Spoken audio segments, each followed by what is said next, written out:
Problem based on thermal expansion. तो problem based on thermal expansion देखते हैं। Problem based on thermal expansion.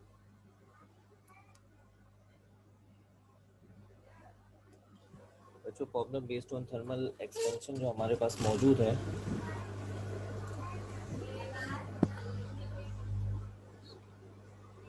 आवाज़ बेटा अभी सेट हो जाएगी, आप फिक्र नहीं करें, आवाज़ थोड़ी तेज़ हो जाएगी, फिक्र नहीं करें भैया,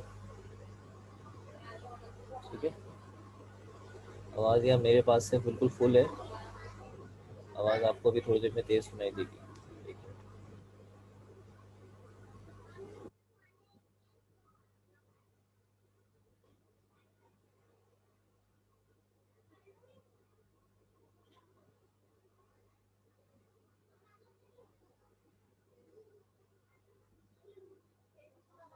जी, problem based on thermal expansion की हम बात कर रहे हैं आपके सामने। तो problem based on thermal expansion जो है, उसके अंदर हमारे पास ये फॉर्मूले हैं। ज़रा इन फॉर्मूलों को गौर से देखें। सबसे पहला फॉर्मूला ये है, L dash is equal to L not 1 + alpha T. ये फॉर्मूला हमने आपको क्लास के अंदर ड्राइव करवाया था। इसके बाद हमारे पास एक और फॉर्मूला है, और वो फॉर्मूला है delta V is equal to beta V not delta T. और एक तीसरा फॉर्मूला हमारे पास, और फॉर्मूला है V dash is equal to V not 1 + beta T. ये हमारे पास एक तीसरा फॉर्मूला है। और इसके अलावा चौथा फॉर्मूला है beta is equal to 3 alpha, या फिर इसको ऐसे लिख सकते हैं, alpha is equal to beta divide by 3। ये हमारे पास कुछ फॉर्मूले हैं, और इस तमाम फॉर्मूलों के अंदर जो हमें सारा काम करना है वो किस तरीके से करना है, आइए देखते हैं, ठीक है। आवाज़ कुछ बेहतर हो गई बेटा, शाबाश, आवाज़ कुछ बेहतर हो गई।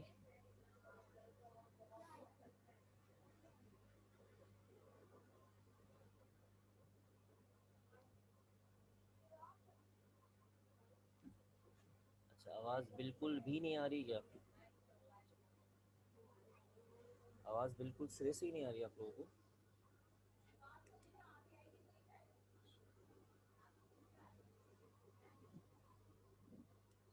तो यहाँ पे तो आवाज़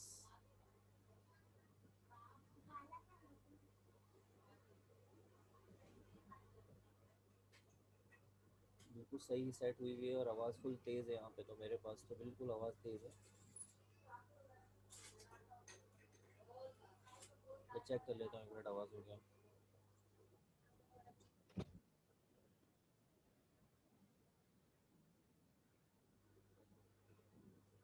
हाँ, इतनी जितनी आवाज़ आपको आ रही है ना, इतनी आएगी।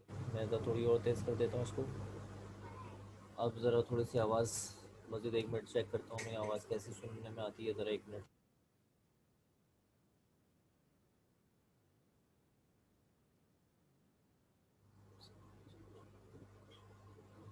बेटा घर में क्लास लेने के लिए लाउड बोलना बड़ा मुश्किल है। क्या कहते हैं, वाई बहुत मुश्किल है यार। असल में क्लास जो है वो मैंने अपने घर में ऑर्गेनाइज़ की है, वरना सेंटर में जब लेता हूँ तो वहाँ तो पूरे एक रूम सिग्नल करके मिल जाता है, तो वहाँ पे हम लोग हल्का तेज़ ऊंचा सब बोल सकते हैं, ठीक है। अब मेरे ख्याल से कुछ थोड़ी बेहतर होगी। मैंने यहाँ से आवाज़ का वॉल्यूम जो है उसको तेज़ कर दिया है। कोशिश करता हूँ थोड़ी सी हल्की सी तेज़ आवाज़ में बात करने की ज़रा, ठीक है। अच्छा भाई, ये जितने भी सारे फार्मूले हैं, इन सारे फार्मूलों के हिसाब से ये जो सबसे पहला वाला फार्मूला है, इसका इस्तेमाल हमारे पास सबसे ज़्यादा है। तो पहले वाले फार्मूले को हम यहाँ पर कैसे यूज़ करेंगे, आइए देखते हैं। सबसे पहले पहले वाले फार्मूले का इस्तेमाल समझें। देखें, फ़र्ज़ कर लें ये आपके पास एक मेटल की रॉड है, ये रही। और इस मेटल की रॉड उसने आपको, फ़र्ज़ कर लें उसकी लेंथ बताइए कि इसकी लेंथ 2 मीटर है। और इसका टेम्परेचर जो है वो आपको फ़र्ज़ कर लें इस वक्त है 20 डिग्री सेंटीग्रेड। अब वो आपसे कहता है सवाल के अंदर कि इस मेटल की लेंथ बताइए जब इसका टेम्परेचर हो जाएगा 50 डिग्री सेंटीग्रेड, यानी 20 से 50 तक इसका टेम्परेचर उन्होंने बढ़ा दिया। अब वो आपसे लेंथ पूछेगा कि बताइए कितनी लेंथ है। तो बच्चों यहाँ पर एक टेक्निक है, और बहुत आसान टेक्निक है, और आपने जहन में बिठानी है। जो छोटा टेम्परेचर है उसको कहना है आपने T1, और जो बड़ा टेम्परेचर, टेक्निक सिखा रहा हूँ न्यूमेरिकल सॉल्व करने की, उसको कहना है आपने T2। T1 पे जो लेंथ होगी उसको नाम देना है L डैश, और T2 पे जो लेंथ होगी उसको नाम देना है L डबल डैश। इस सवाल को सॉल्व करने की टेक्निक है। सवाल के अंदर जब भी दो टेम्परेचर आपको जो देगा उनमें से छोटे टेम्परेचर को T1 कहें और उस पर जो लेंथ हो उसको बगैर किसी हेजिटेशन के L डैश कहते हैं, और जो दूसरा टेम्परेचर आपको दिया जाए बड़ा उस पर उसको T2 कहें और उसकी लेंथ को कहें L डबल डैश। यानी ये L डैश है और ये जो आपको चाहिए ये L डबल डैश। अब सॉल्व कैसे करेंगे? ये जो फॉर्मूला आपको नज़र आ रहा है इस फॉर्मूले के अंदर याद रखिए इस L नॉट को आपने नहीं छेड़ना, ठीक है। आपने सिर्फ टेम्परेचर और ये सिंबल बदलना है बस खाली। अगर मैं फ़र्ज़ कर लें यहाँ टेम्परेचर इस फॉर्मूले में T1 लिखता हूँ, समझिएगा, तो बेटा T1 पे जो लेंथ है उसका नाम क्या होगा? L dash. T1 पे जो लेंथ होगी वो होगी L dash, L not as it is 1 plus alpha T1।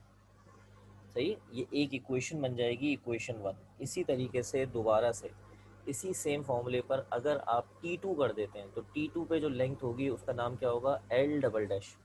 तो अब ये फॉर्मूला ऐसा लिखा जाएगा L double dash L not as it is 1 plus alpha T2। ये बन जाएगी सेकेंड इक्वेशन। इन दोनों इक्वेशन को आपस में डिवाइड करेंगे, आंसर आ जाएगा। ठीक है, बहुत आसान सी टेक्निक है, मैं इसको दोहरा देता हूँ, आप अपने जहन में ज़रा इसको अच्छी तरीके से बैठा लें, बहुत आसान है। देखिए सवाल में दो टेम्परेचर होंगे, एक छोटा एक बड़ा। छोटे टेम्परेचर को T1 कहेंगे, बड़े टेम्परेचर को T2। छोटे टेम्परेचर वाले T1 पर लेंथ L डैश और बड़े टेम्परेचर पर लेंथ L डबल डैश। फिर जो फॉर्मूला हमारे पास उसमें टेम्परेचर को T1 करेंगे तो लेंथ L डैश लिखेंगे, और अगर टेम्परेचर को T2 करेंगे तो लेंथ L डबल डैश लिखेंगे। L नॉट पे कोई असर नहीं पड़ेगा। फिर दो इक्वेशंस को आपस में डिवाइड करेंगे, आपका आंसर आ जाएगा। ठीक है, यहाँ तक यस ओके करें, फिर मैं आपको इसके सैम्पल न्यूमेरिकल्स दिखाता हूँ।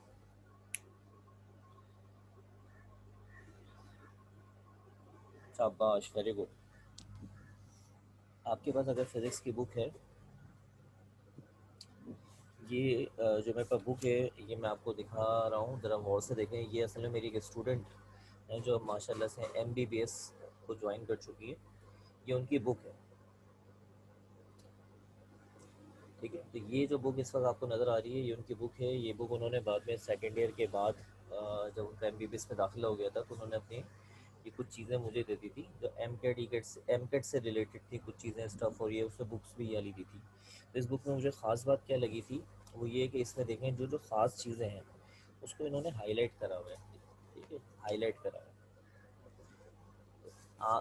ये स्टडी करने का मामला है, तो आपके पास भी जाहिर सी बात है रोज़मर्रा टाइम के हिसाब से कुछ ना कुछ ऐसा मामला रखें कि अपनी चीज़ों को स्टडी करें, पढ़ें। जाहिर सी बात है, तो आपको बहुत सारी चीज़ें ऐसी मिलेंगी जो कि आप हाईलाइट कर सकते हैं, लिख सकते हैं। आपने जो पढ़ा हो अब तक, जैसे फिज़िक्स में मैंने आपको जो कुछ पढ़ाया है उसके हिसाब से आप चीज़ें पढ़कर, उसी टेक्स्ट को किताब में पढ़कर आप उसको हाईलाइट कर सकते हैं कि ये ख़ास चीज़ें हैं इसके अंदर, और बाद में ये चीज़ें पढ़ने पर आपको बहुत सारी चीज़ें क्या कहते हैं क्लियर हो जाएगी इंशाल्लाह ताला। ठीक है, अच्छा मैं दोबारा से ये वाली एक बात बता देता हूँ बेटा, बहुत डिटेल में नहीं बता रहा क्योंकि मैं बहुत डिटेल बता चुका हूँ, काफ़ी टाइम इसमें लग चुका है हमारा। हमें फटाफट नुमाइकस की तरफ बढ़ना है। सवाल में दो टेम्परेचर होंगे, छोटे टेम्परेचर को T1 कहेंगे और बड़े टेम्परेचर को T2 कहेंगे। छोटे टेम्परेचर पे जो लेंथ होगी उसे L डैश कहेंगे, बड़े टेम्परेचर पे जो लेंथ होगी उसको L डबल डैश करेंगे। ठीक है, और फिर इन दोनों इक्वेशंस को ये फिर हम क्या करेंगे बेटा, ये जो हमारे पास मेन फार्मूला है उस फार्मूले में अगर हम T1 लिखेंगे तो लेंथ L डैश लेंगे, T2 टेम्परेचर लिखेंगे तो L डबल डैश लेंगे। L नॉट पे कोई असर नहीं पड़ेगा। फिर इन दोनों को डिवाइड करना है, आंसर आ जाएगा। इक्वेशन 1 और 2 को डिवाइड करना है, आपका आंसर आ जाएगा बेटा। यहाँ तक ठीक है? इक्वेशन 1 और 2 को डिवाइड करेंगे तो आपका आंसर आ जाएगा। अब ओके, सबको जल्दी से क्वेश्चन स्टार्ट करूँ मैं, जो बुक का क्वेश्चन है। आप अपने बुक में प्रॉब्लम नंबर 11.2 पर आ जाइए। 11.2 पर आ जाइए। ये आपके बुक का क्वेश्चन है जो कि 11.2 है। आपको इसको देख लीजिए अच्छी तरीके से। 11.2 सवाल है, ये देखें, ये a steel rod has a length of exactly 0.2 centimetre. एक स्टील रॉड है जिसकी लंबाई 0.2 सेंटीमीटर है। एट 30 डिग्री सेंटीग्रेड, 30 के टेम्परेचर पर ये लेंथ 0.2 सेंटीमीटर नापी गई है। What will be its length at 60 degree centigrade. आपने इसी स्टील रॉड की लेंथ 60 डिग्री सेंटीग्रेड पर मालूम करके बतानी है। ठीक है, दोबारा सुन लीजिएगा। एक स्टील रॉड है जिसकी लेंथ 0.2 सेंटीमीटर है और ये लेंथ किस पर है, 30 पर है, 30 के टेम्परेचर पर। आपने इसकी लेंथ निकालनी है 60 के टेम्परेचर पर। ठीक है, तो बेटा 0.2 सेंटीमीटर जो लेंथ आ रही है वो कम टेम्परेचर पे जो आ रही है, ये हो गया आपका T1, ये हो गया आपका T2, और ये लेंथ किस पर आ रही है, T1, तो इसको हम लोग क्या नाम देंगे, शाबाश, L डैश। और जिस टेम्परेचर पे आपको लेंथ निकालनी है 60 पर, उसको हम क्या नाम देंगे, L डबल डैश। ठीक है, आइए इधर इसका डेटा बनाते हैं, फिर आपको और समझ में आ जाएगा।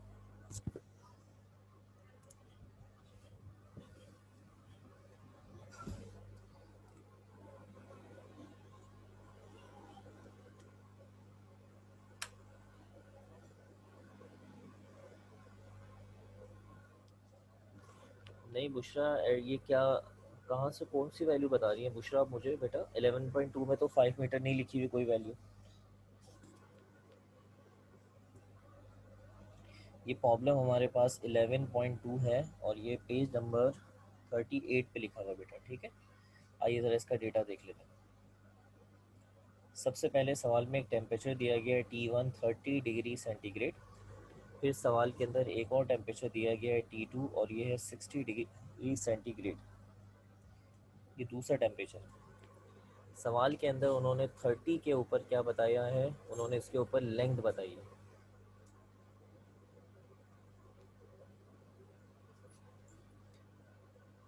हाँ, उस पर कह सकते हैं बेटा, वो तो रफ वैल्यूज थे, उसको सॉल्व नहीं करना था बुशरा, अभी तुमने फटाफट सॉल्व भी कर लिया उसे। अभी जो क्वेश्चन आ रहा है ना, इसके हिसाब से हमें देखना है। Very good Bushra. अच्छा, जो लेंथ 0.2 सेंटीमीटर दी गई है और 30 पे दी गई है, उसको हम कहेंगे एल डैश। ये 0.2 सेंटीमीटर 30 पे दी गई है। जो कम T1 पे जो लेंथ होगी वो 0.2 सेंटीमीटर है, ये एल डैश होगी। और T2 पे जो लेंथ है वो आपने फाइंड आउट करनी है। अच्छा, ये सेंटीमीटर में सवाल गिवन है, आपने सवाल को सेंटीमीटर से मीटर में कन्वर्ट नहीं करना, सेंटीमीटर से मीटर में कन्वर्ट नहीं करना, क्योंकि ये वैल्यू ऑलरेडी बहुत छोटी है, इसलिए हमने इसको नहीं करना।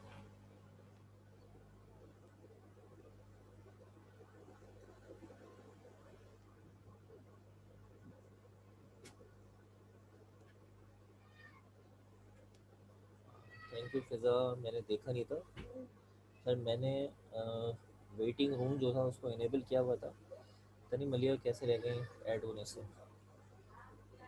खैर मैंने उनको ऐड कर दिया बेटा, थैंक यू, आपने मुझे बिल्कुल सही टाइम पर रिमाइंड करा था, वरना बच्ची की क्लास निकल जाती। थैंक यू फिज़ा। अच्छा, यहाँ पे एल्यूमिनियम का सवाल में तस्करा है और एल्यूमिनियम का जो अल्फ़ा होगा वो एग्ज़ाम में गिवन होगा। एल्यूमिनियम के अल्फ़ा की वैल्यू 24 10⁻⁻⁶ पर डिग्री सेंटीग्रेड है, ये एग्ज़ाम में गिवन होगा। ठीक है, वालेकुम सलाम। आपने क्या मालूम करना है, एल डबल डैश निकालना है। अच्छा भाई, ये लेक्चर मलिया रिकॉर्ड हो रहा है, तो इसलिए तुम्हारा शुरू का अगर कुछ हिस्सा निकल गया हो तो तुम उसे रिकॉर्डिंग से देख लेना, क्योंकि अभी हम ऑलरेडी काफ़ी हद तक डिटेल बता चुके हैं, इसलिए हम सवाल को आगे बढ़ा रहे हैं। ठीक है, सोल्यूशन। हाँ, मैं कुछ थोड़ी बहुत बातें यहाँ पे अपने स्टूडेंट्स के ज़रिए ज़रूर करूँगा। ठीक है, तो बुशरा से करता हूँ, कि बुशरा ने अभी ऊपर वैल्यूज़ के हिसाब से काम किया था। बुशरा तुम मुझे बताओ, सवाल का सोल्यूशन कैसे स्टार्ट करेंगे, शाबाश बुशरा। जी सर। सवाल का सोल्यूशन कैसे स्टार्ट करेंगे? सर सबसे पहले तो फॉर्मूला लिखेंगे, दोनों इक्वेशन है वो बनाएंगे, उसके बाद फिर उन दोनों को डिवाइड की सूरत में लिखेंगे। अच्छा, देन उसके बाद जो पहली क्वेश्चन कैसे बनेगी?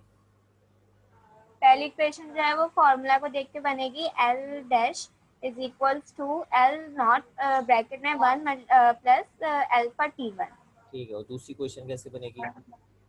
L double dash is equals to L not bracket 1 plus alpha T2। शाबाश। तो बच्चों, आपने सुना, अभी हमने आप ही के एक क्लास फेलो से बात करी और उन्होंने हमें बताया कि किस तरीके से ये क्वेश्चन जो है बेटा बनेगी। आइए हम यहाँ पे अब क्वेश्चन आपको बना के दोनों दिखा देते हैं। तो सबसे पहले आपने लिखना है at T1 temperature. T1 temperature पर इक्वेशन ऐसे लिखेंगे, L dash is equal to L not 1 plus alpha T1। This is equation number 1। फिर आप लिखेंगे एट T2 टेम्परेचर, और T2 टेम्परेचर के बाद इक्वेशन बनेगी L double dash L not 1 plus alpha T2 equation number 2। आप भी जल्दी यहाँ तक पहुँच जाएं क्योंकि मुझे पेज स्विप करना होगा। इक्वेशन 1 एंड 2, शाबाश, जल्दी से यहाँ तक पहुँच जाएं। और जब पहुँच जाए तो डन लिख दें जल्दी से, शाबाश। दो इक्वेशन बनाएंगे, एक टेम्परेचर T1 पर, एक टेम्परेचर T2 पर, फिर दोनों को डिवाइड कर देंगे, आंसर आ जाएगा हमारा। शाबाश, जल्दी से दोनों इक्वेशन जल्दी से सॉल्व कर लें, दोनों कॉपी कर लें। मैं पेज स्विप कर रहा हूँ, पहुँच गए यहाँ तक, डन कर लें। ठीक है, पेज स्विप कर रहा हूँ।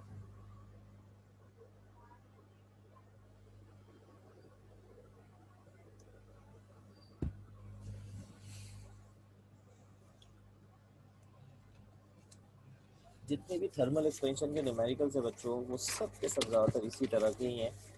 अगर न्यूमेरिकल्स को आप देखें, अभी मैं आपको एक सवाल ये दिखा रहा हूँ, अभी आगे भी कुछ सवाल दिखाऊंगा, ज़्यादातर सारे सवाल सब एक ही अंदाज से सॉल्व हुए हैं, यानी एक ही जैसा मामला है सारे सवाल। तो अभी आप देखेंगे तो आपको आइडिया इंशाल्लाह ताला हो जाएगा कि जिस तरह का सोल्यूशन मैं एक में दिखा रहा हूँ, अगर आप कहते हैं भाई इसी एक सवाल में सारी बातें समझ में आ गई हैं, बस मामला बेस्ट हो जाएगा। चलिए अब दोनों इक्वेशन को हम डिवाइड करेंगे। डिवाइडिंग 1/2, ये वर्डिंग ध्यान में बिठानी है आपने। डिवाइडिंग 1/2, इस जुमले का मतलब है पहले इक्वेशन नंबर 2 आएगी, L double dash L not 1 plus alpha T2, फिर इसके नीचे इक्वेशन नंबर 1 आएगी, L dash L not 1 plus alpha T1। L double dash is equal to L not 1 plus alpha T2, L dash L not 1 plus alpha T1। यहाँ तक ठीक है। अब इन दोनों इक्वेशन में L नॉट कैंसिल हो जाएगा और आपके पास जो बचेगा उनकी वैल्यूज़ डेटा से देखकर आपने डायरेक्ट लिखनी है। L डबल डैश आपको निकालना है। L डैश की वैल्यू 0.2, 1 प्लस अल्फ़ा 24, मेरे ख्याल से मैंने अल्फ़ा की वैल्यू 24 लिख दी है, माजरत स्टील था। यहाँ सही कर रहा हूँ आपके सामने, आप भी सही कर लीजिएगा। मुझसे यहाँ मिस्टेक हो गई है बेटा, छोटी सी मिस्टेक है, और गलती ये हो गई कि मैंने एलुमिनियम का अल्फ़ा लिख दिया, सिर्फ 24 की जगह 11 आएगा। आप भी सही कर लीजिएगा। अल्फ़ा की वैल्यू 11 है। अचानक ख्याल आया मुझे।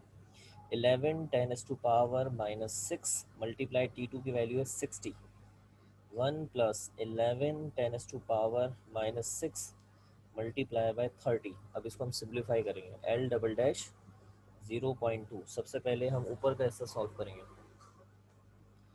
तो ऊपर के हिस्से में हमारे पास आ रहा है 1 प्लस 11 एक्सपोनेंट -6 मल्टीप्लाई बाय 60।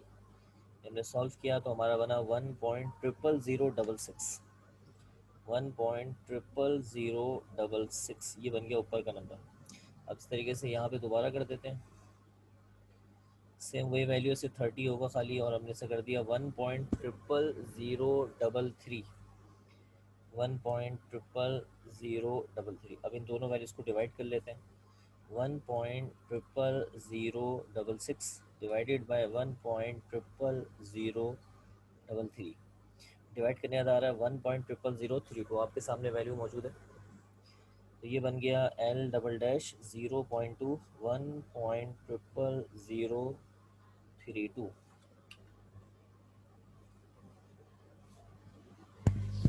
अब ये वैल्यू यहाँ डिवाइड है, यहाँ जाके मल्टीप्लाई करेगी, तो ये हो जाएगा 0.2 मल्टीप्लाई बाय 1.00032। तो हमने क्या करना है, 0.2 को मल्टीप्लाई करना है 1.00032 से। तो हमारे पास जो नंबर आ रहा है वो आ रहा है 0.20064। अगर आप किताब से आंसर मैच करेंगे तो किताब में यही आंसर है, बस सिर्फ और सिर्फ खाली हमारा एक ज़ीरो ज़्यादा है। उन्होंने राउंड अप वगैरह करा हुआ है किताब वालों ने, बाकी और कोई मसला नहीं है। अगर हम मज़ीद और नंबर लेंगे, जैसे मैंने 3 2 लिया है, इसके आगे भी नंबर आ रहे थे, वो लिखता मैं तो और फिर उससे मल्टीप्लाई करता तो ये नंबर किताब के आंसर से मैच कर जाएगा। इससे कोई फ़र्क नहीं पड़ता, आपका जवाब सेंटीमीटर में ही आएगा। सेंटीमीटर में वैल्यू थी, सेंटीमीटर में आएगा। ठीक है, यहाँ तक ओके करें, शाबाश, सवाल समझ में आ गया। दो इक्वेशन बनाई, देखें एक ही तरीका है, हर दफ़ा एक ही तरीके से सवाल होगा। सेकेंड ईयर में कॉन्स्टेंट्स बहुत ज़्यादा यूज़ होते हैं बेटा, और ये कॉन्स्टेंट्स एक भी आपने याद नहीं करना, सारे कॉन्स्टेंट्स एग्जाम में गिवन हैं। हायर क्लास तक गिवन होते हैं, यानी बीएससी लेवल पे भी जो फिजिक्स है उसमें भी कॉन्स्टेंट्स गिवन होते हैं, मास्टर्स लेवल पे कॉन्स्टेंट्स गिवन होते हैं। इसलिए कॉन्स्टेंट्स की तो कोई टेंशन सिरे से आपने लेनी ही नहीं है, सारे कॉन्स्टेंट्स एग्जाम में गिवन होंगे, ठीक है। अब हमारे पास इसमें जो न्यूमेरिकल्स हैं वो पास पेपर के काफ़ी ज़्यादा हैं, पास पेपर के हिसाब से इसमें बहुत इंटरेस्टिंग क्वेश्चन आए हैं, तो हमें उन क्वेश्चंस के ऊपर भी ज़रा थोड़ा सा काम करना है। आइए मैं आपको पास पेपर का क्वेश्चन बताता हूँ, यहाँ लिख भी रहा हूँ, आप मेरे साथ नोट कर लीजिएगा, ठीक है। अच्छा, सवाल क्या है हमारे पास, ये पास पेपर का न्यूमेरिकल है हमारे पास। पहले इस न्यूमेरिकल को देखते हैं, फिर इसके बाद मज़ीद आगे बात करते हैं। अच्छा, सवाल की वर्डिंग थोड़ी सी, ईयर मुझे थोड़ा सा याद नहीं रहता, मैं देखूंगा मेरे पास जो पास पेपर है उसमें जो सवाल एग्जैक्ट लिखा होगा वो भी मैं इंशाल्लाह आपको सेंड कर दूंगा, वरना जो मेरे जहन में से वर्डिंग है उसके हिसाब से मैं सवाल लिख देता हूँ। आप यहाँ से देख के कॉपी कर सकते हैं। An aluminium rod of length 10 metre at -2.5 degree centigrade, calculate its increase in length, calculate its increase in length when it is heated up to 25 degree centigrade. और गिवन दैट है आपको बीटा इज इक्वल टू 7.2 10⁻⁵ इस सवाल में बहुत ज़्यादा ऐसी चीज़ें हैं जो कि इंटरेस्टिंग है हमारे लिए, यानी अगर हम इस सवाल को सॉल्व करना चाहें तो बहुत ज़बरदस्त तरीके से हम इसको सॉल्व कर सकते हैं। पहले तो ये सवाल नोट कर लें शाबाश, जब सवाल नोट कर लें तो डन लिख दीजिएगा, फिर मैं आपको सवाल समझाना शुरू करता हूँ। बहुत सिंपल क्वेश्चन है, जिन बच्चों ने अभी स्टार्टिंग क्लास थोड़ी लेट ली थी वो भी सवाल के ज़रिए हमारे साथ सही से शामिल हो सकते हैं और इंशाल्लाह ताला आपको समझ में आ जाएगा। मैं सिर्फ इसका डेटा बनाकर आपको दूंगा और उसके बाद सवाल का सोल्यूशन वही वाला है जो अभी थोड़ी देर पहले बताया था, as it is copy question है, वही दो ही क्वेश्चन बनेंगी, दोनों को डिवाइड करेंगे, आंसर आ जाएगा। बस इस सवाल में कुछ थोड़ी सी नई बातें सीखने के लिए आपके लिए, जिससे आपको सवाल और अच्छा समझ में आएगा इंशाल्लाह। डन लिख दें मुझे जल्दी से, शाबाश कि आपने सवाल नोट डाउन कर लिया है। फिर मैं आपको इसका डेटा बताता हूँ। शाबाश, वेरी गुड, जल्दी से डन कर दें।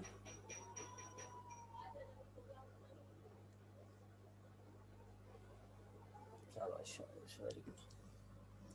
चलिए अब मैं सवाल का सोल्यूशन यानी डेटा आपके सामने लाता हूँ। इसका डेटा गौर से देखिएगा, इसका डेटा क्या है। देखिए सवाल के अंदर कह रहे हैं कि एल्यूमिनियम की एक रॉड है जिसकी लेंथ 10 मीटर है, -2.5 है, ठीक है। आपने इसकी इंक्रीज इन लेंथ निकाली। इंक्रीज इन लेंथ बेटा याद रखें, एल डबल डैश को नहीं कहते, इंक्रीज इन लेंथ कहते हैं डेल्टा एल को। आपने इसकी क्या निकालना है, लंबाई में इजाफा निकालना है, डेल्टा एल निकालना है, जब इस रॉड का टेम्परेचर -2.5 से बढ़ाकर 25 तक कर दिया गया। अब बेटा ये टेम्परेचर जो है छोटा है, ये टेम्परेचर बड़ा है, ठीक है। आपने इस टेम्परेचर को लिखना है -2.5 डिग्री सेंटीग्रेड T1, और दूसरा जो टेम्परेचर आ रहा है उसको आपने लिखना है T2। छोटे टेम्परेचर को T1, बड़े को T2, यही सिखाया था आपको। अब ये 10 मीटर की लेंथ किस टेम्परेचर पे, लेकिन सवाल में साफ लिखा है 10 मीटर की लेंथ इस टेम्परेचर पे T1 पे, और T1 पे जो लेंथ होती है उसको क्या नाम देना है, एल डैश। ये एल डैश हो गया 10 मीटर, सिंपल है, ठीक है। सवाल के अंदर इन्होंने एक वैल्यू दी है और वो है बीटा। बीटा भी एक कांस्टेंट है, जाहिर सी बात है, 7.2 10⁻⁵ पर केल्विन।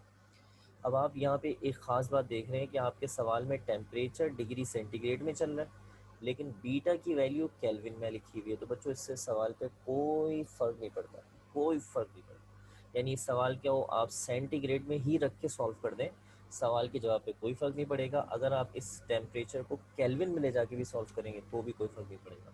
लेकिन एक ख़ास फ़र्क पड़ेगा, वो ये कि हमारा न्यूमेरिकल अल्फ़ा से सॉल्व होता है, बीटा से सॉल्व नहीं होता। इसने हमें बीटा दिया है और हमारे पास अल्फ़ा होना चाहिए, तो हम अल्फ़ा बना लेंगे। अल्फ़ा का फॉर्मूला ये होता है बीटा डिवाइडेड बाय 3। तो आपने क्या करा, 7.2 10⁻⁵ को जब 3 से डिवाइड किया तो ये नंबर बन गया 2.4 10⁻⁵ पर केल्विन। सही है भाई। और आपने क्या मालूम करना है, आपने निकालना है delta L, delta L find out करना है, ठीक है। डेटा बना लें, फिर आपको सोल्यूशन का थोड़ा सा आइडिया दे दूँ। सॉल्व आपने खुद ने करना है इसे। सॉल्व करके आप मुझे व्हाट्सएप पे अलग से दिखा सकते हैं, फिर मैं आपको बता भी दूंगा गलत है या सही, आपको समझा दूंगा अगर कोई मसला होगा तो। T1 टेम्परेचर, छोटा टेम्परेचर T1, बड़ा टेम्परेचर T2। छोटे टेम्परेचर पे जो लेंथ होगी उसे एल डैश कहते हैं। आपने इस एल्यूमिनियम की रॉड का डेल्टा एल फाइंड आउट करना है, यानी इंक्रीज इन लेंथ निकालना है। बीटा गिवन था, बीटा से काम नहीं करते, अल्फा से काम करते हैं। सो बीटा डिवाइड बाय 3, तो ये बन गया अल्फा। या तो ओके करें, फिर मैं आपको सोल्यूशन के हिसाब से आइडिया दूँ। शाबाश, जल्दी।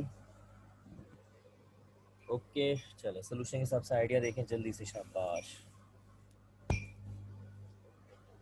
सोल्यूशन के हिसाब से आइडिया देखें कि क्या होना चाहिए इसमें। सबसे पहले एट, वही सेम वर्डिंग है, T1 टेम्परेचर। T1 टेम्परेचर पे इक्वेशन है L dash L not 1 plus alpha T1 equation 1। फिर इसके बाद एट T2 टेम्परेचर, और इक्वेशन बनेगी L double dash L not 1 plus alpha T2। ये बन गई इक्वेशन नंबर। अब इन दोनों इक्वेशन को जैसे मैंने आपके बिल्कुल यहाँ बराबर में देखे डिवाइड करा हुआ है, देखिए ये रहा डिवाइडिंग 1 इन 2, जैसे मैंने यहाँ डिवाइडिंग 1/2 करा हुआ है, एज इट इज़ ये स्टेप होगा। और इसके बाद जो बचेगा वो एल डबल डैश बचेगा। एल डबल डैश आपको निकालना होगा, एल डैश की वैल्यू आपको पता है, ठीक है। अलबत्ता एक बात का ध्यान रखना है कि आप जब वैल्यूज पुट करेंगे 1 प्लस अल्फ़ा की वैल्यू T2 भी ठीक है, 1 प्लस अल्फ़ा T1 टेम्परेचर आपने देखा माइनस में आ रहा है, तो जब T1 की वैल्यू पुट होगी तो T1 का माइनस इस प्लस से टकरा जाएगा। ये बात ज़रा ध्यान में रखिएगा, T1 की वैल्यू माइनस में आ रही है, -2.5, तो वो माइनस इस प्लस से टकराएगा, माइनस प्लस माइनस। जैसे यहाँ पर हमने सॉल्व करने के लिए देखिए प्लस करा हुआ, ये देखिए प्लस किया हुआ, यानी मैंने इस पूरे को जब सॉल्व किया था तो प्लस करके सॉल्व किया था। लेकिन जब आपकी बारी आएगी तो आप डिनोमिनेटर में प्लस करके नहीं बल्कि माइनस करके सॉल्व करेंगे, क्योंकि टेम्परेचर T1 माइनस में आ रहा है, -2.5। यहाँ तक मेरी बात समझ में आ रही है, ये इसमें ख़ास बात है, ठीक है। तो ये ध्यान में रखिएगा, वरना अदरवाइज कैलकुलेशन में आपकी गड़बड़ हो जाएगी, आप जवाब गलत दे बैठेंगे, ठीक है। दोबारा सुन लीजिएगा, T1 जो होगा वो माइनस में है, इसलिए जब उसकी वैल्यू पुट होगी तो वो इस प्लस से टकरा कर माइनस की साइन, माइनस प्लस माइनस, तो ये पूरी वैल्यू 1 से माइनस होगी, ठीक है बेटा, यहाँ तक क्लियर है। अच्छा, जब सॉल्व कर लेंगे एल डबल डैश निकलेगा, एल डबल डैश निकलेगा। एल डबल डैश जब निकल जाए तो उसके बाद फिर आपने ना डेल्टा एल भी निकाल के देना। डेल्टा एल देखिए इस तरीके से निकलेगा, बड़ी लेंथ में से छोटी लेंथ माइनस, बड़ी लेंथ होगी एल डबल डैश और छोटी लेंथ होगी एल डैश। बड़ी लेंथ होगी एल डबल डैश और छोटी लेंथ होगी एल डैश। यहाँ तक ओके करें। इसके बाद मैं आपको बुक का ही एक आखिरी क्वेश्चन करा रहा हूँ, और उसके बाद हमारे पास इसके मज़ीद तकरीबन 3 सवाल और मौजूद हैं जो इंशाल्लाह हम लोग कल की क्लास में डिस्कस करेंगे। अभी फ़िलहाल हमारे पास बुक का एक सवाल और, इसमें हम आज का लेक्चर एंड कर रहे हैं। पहले आप ओके कर लें, ठीक है। आपका होमवर्क है, ट्राई कर लीजिएगा। कोई मसला हो तो मुझे ज़रूर बताएं, सवाल को सॉल्व करें, व्हाट्सएप करें, और उसके अंदर तस्वीर खींच के मुझे सवाल जो आपने सॉल्व करा है वो दिखा दें। मैं उसे चेक कर लूँगा और अपनी राय दे दूँगा कि गलत है या सही है। कोई मसला होगा तो आपको बता दूँगा, ठीक है। ये देखें, किताब का क्वेश्चन आ गया हमारे पास, और किताब का क्वेश्चन है हमारे पास ये रहा 11.3। ये पेपर में आ चुका है, वैल्यूज़ बदल कर आ चुका है, बहुत आसान क्वेश्चन है। आइए देखें सवाल क्या कह रहा है, इस पर हम आज का लेक्चर एंड कर देंगे। Find the change in volume of an aluminium sphere. आपने एल्यूमिनियम स्फेयर, एल्यूमिनियम का गोला, उसका चेंज इन वॉल्यूम निकालना है। चेंज इन वॉल्यूम को कहते हैं डेल्टा वी निकालना है, ऑफ 0.4 मीटर रेडियस। इस स्फेयर का रेडियस 0.4 मीटर है। When it is heated from 0 to 100 degree centigrade, जब इसे 0 से 100 डिग्री सेंटीग्रेड तक गर्म किया जाए। अच्छा, किताब में जो क्वेश्चंस लिखे होते हैं इनके साथ कांस्टेंट्स नहीं गिवन होते। कांस्टेंट्स किताब के अंदर टेबल्स बने हुए हैं, उसमें ये कांस्टेंट मौजूद है।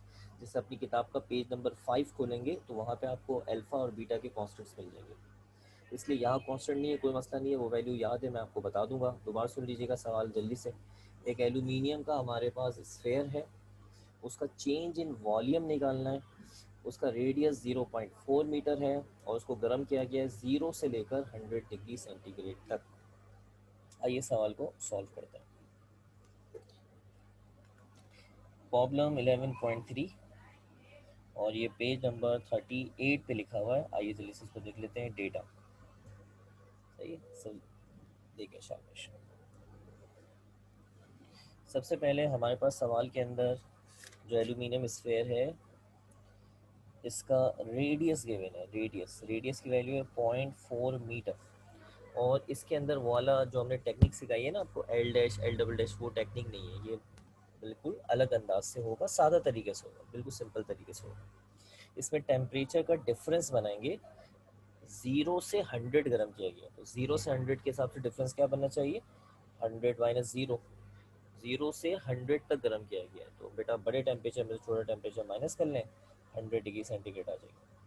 इसके अलावा इस सवाल के अंदर एल्यूमिनियम का अल्फ़ा गिवन नहीं है। अल्फ़ा की वैल्यू मैं बता देता हूँ, 24 × 10⁻⁻6 पर डिग्री से। ये एल्यूमिनियम का अल्फ़ा है और आपने निकालना है डेल्टा वी। बस इतना ही डेटा है इसका। डेल्टा वी का मतलब चेंज इन वॉल्यूम है, रेडियस गिवन है, टेम्परेचर जो है वो 0 से 100 तक गर्म किया गया था, डिफरेंस बना के आपने ले लिया। अल्फ़ा की वैल्यू एग्जाम में गिवन होगी, परेशान होने वाली बात नहीं। सोल्यूशन में आ जाएं और इसका फॉर्मूला मैंने आपको बताया था, delta V is equal to beta V not delta T. अब इस फॉर्मूले के अंदर दो अहम मसले आपको नज़र आ जाएंगे, तो जल्दी से दो अहम मसले मुझे बता दें, शाबाश चैट में। जी चैट में हमें बता दें क्या कहते हैं फिबा जैदी, जल्दी से क्या दो मसले नज़र आ रहे हैं बेटा आपको फिबा। इसमें फॉर्मूला जो नज़र आ रहा है इसमें दो मसले कौन से हैं फिबा,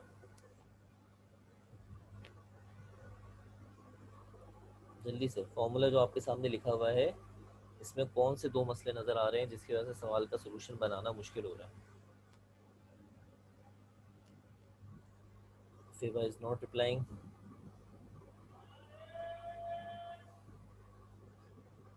चले फिज़ा से जवाब ले लेते हैं। फिज़ा तुम बता दो कौन से दो मसले आ रहे हैं। सर बीटा आ रहा है और डेल्टा वी। डेल्टा वी तो हमें निकालना है, बीटा के अलावा और कौन सा मसला आ रहा है। वी नॉट के टेम्परेचर तो हमें गिवन है। ठीक है जज़ाकल्लाह बेटा, वेरी गुड। दोनों जवाब आपके दुरुस्त हैं, बहुत आसान था।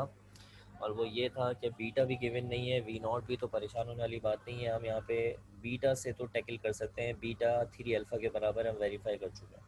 और साथ साथ में जो वी नॉट आ रहा है ये क्या चीज़ है, ये असल में वॉल्यूम है एल्यूमिनियम स्फेयर का।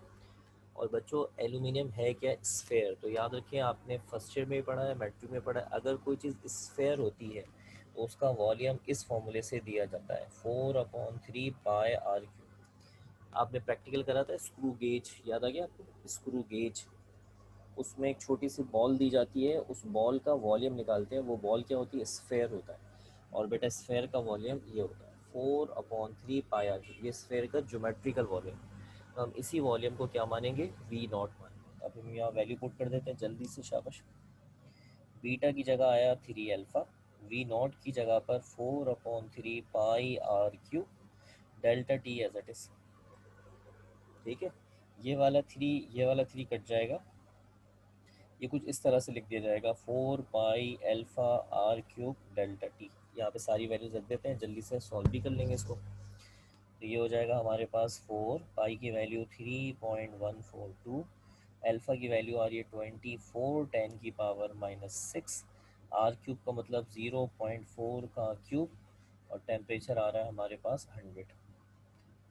ये हमारे पास सारी वैल्यूज़ आ गई जो मैंने आपके सामने यहाँ लिख दी है। ठीक है बेटा, यहाँ तक इसको जल्दी से सॉल्व कर लेते हैं कैलकुलेटर में। 4 × 3.142 × 24 exponent -6 multiply by 0.4 power 3 multiply by 100। अच्छा यहाँ कौन सी मल्टीप्लाई बाय 100, ये सब मैं यहाँ पे सॉल्व करके आपको दिखा रहा हूँ।